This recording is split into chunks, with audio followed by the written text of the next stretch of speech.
சிறுவன் கடத்தல் வழக்கில் எஃப்ஐஆர் சொல்வது என்ன என்பது தொடர்பான முக்கிய செய்தியை பார்க்கின்றோம். சிறுவனது தாயார் காவல் நிலையத்தில் புகார் அளித்திருக்கிறார். அதன் அடிப்படையில் எஃப்ஐஆரில் இருக்கக்கூடிய விவரங்கள் தற்போது வெளியாகி இருக்கின்றன. இதில் கேவி குப்பமுடைய சட்டமன்ற உறுப்பினர் பூவை ஜெகன்மூர்த்தியும் மற்றும் அதேபோல ஏடிஜிபி ஜெயராமன் இருவர்களும் சம்பந்தப்பட்டதாகவும் குற்றச்சாட்டு வைக்கப்படுகிறது.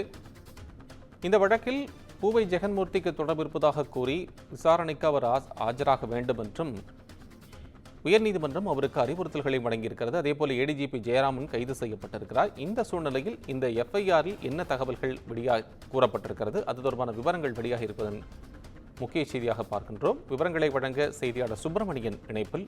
உங்கள் விவரம். திருவள்ளூரில் சிறுவன் கடத்தப்பட்ட வழக்கு பெரும் விஸ்வரூபம் எடுத்திருக்கிறது. இந்த வழக்கில் ஏடிஜிபி ஜெயராம் கைது செய்யப்பட்டு விசாரணைக்காக அழைத்து செல்லப்பட்டிருக்கிறார்.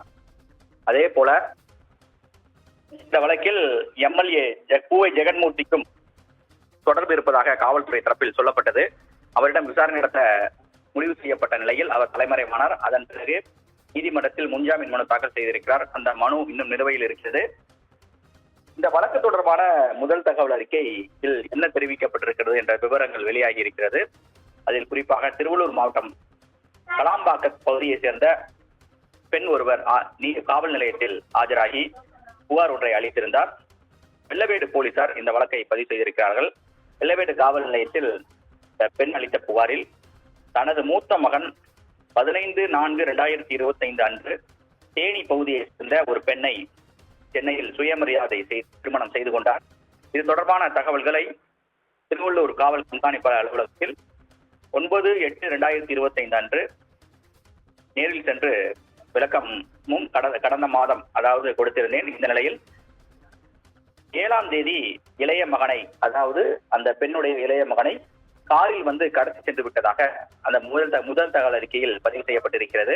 அது மட்டுமல்லாமல் 2 கார்களில் இந்த கடத்தல் சம்பவம் நிகழ்ந்திருந்ததாக அந்த முதல் தகவல் அறிக்கையில் பதிவு செய்யப்பட்டிருக்கிறது. ஒன்று தமிழ்நாடு ரிஜிஸ்ட்ரேஷன் பதிவெண் கொண்ட ஒரு காரும், கர்நாடகா ரிஜிஸ்ட்ரேஷன் பதிவெண் ஒரு காரும் 2 கார்களில் தனது மகனை கடத்தி சென்றதாக அந்த முதல் தகவல்களில் தெரிவிக்கப்பட்டிருக்கிறது. இது தொடர்பாக காவல்துறை கட்டுப்பாட்டு அறைக்கு தகவல் தெரிவித்ததாகவும், அது மட்டுமல்லாமல் இந்த மீண்டும் வேறொரு காரில் பேரம்பாக்கம் பேருந்து நிலையத்தில் தனது மகனை இறக்கிவிட்டு அந்த கும்பல் சென்று விட்டதாக அந்த முதல் தகவல் அறிக்கையில் பதிவு செய்யப்பட்டிருக்கிறது. இந்த முதல் தகவல் அறிக்கையின் தொடர்ச்சியாக கடத்தல், வீட்டில் அத்துமீறி நுழைதல், பணத்திற்காக ஆட்கடத்தல் உள்ளிட்ட 3 பிரிவுகளின் கீழ் வெள்ளவேடு போலீசார், திருவேலங்காடு போலீசார் வழக்கு பதிவு செய்திருந்தார்கள். அது மட்டுமல்லாமல் இந்த வழக்கு தொடர்பாக 5 பேர் ஏற்கனவே கைது செய்யப்பட்டு சிறையில் அடைக்கப்பட்டிருக்கிறார்கள்.